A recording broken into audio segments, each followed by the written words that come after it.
আমাদের প্রভু এক নবীর উম্মত, কেন যে এক নয় যে মুসলমান। আমাদের প্রভু এক নবীর উম্মত, কেন যে এক নয় যে মুসলমান। আমাদের কাবা একটাই মদিনা, কেন যে এক নয় যে মুসলমান। আমাদের প্রভু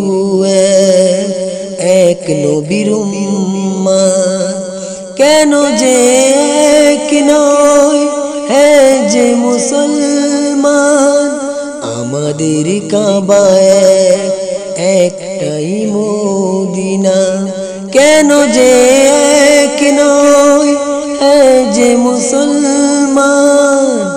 আমাদের প্রভু এক নবীর উম্মত, কেন যে এক নয় যে মুসলমান।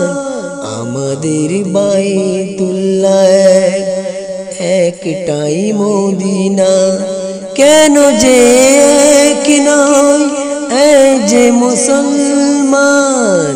এক হও যে মুসলমান। আমাদের প্রভু একটাই কোরআন, আমাদের নবী এক। এটা মুসলমান যেদিন বুঝে যাবে সেদিন মুসলমান আল্লাহ পেয়ে যাবে, রসুলও পেয়ে যাবে। কেন মুসলমানদের বহুত কঠিন পরিস্থিতি চলছে। এক না হতে পারলে দুনিয়ার বালা মুসিবত জড়িয়ে ফেলবে। আল্লাহর হুকুম, নবীর আদর্শ মতো আমরা সকলে চলার চেষ্টা করব ইনশাআল্লাহ।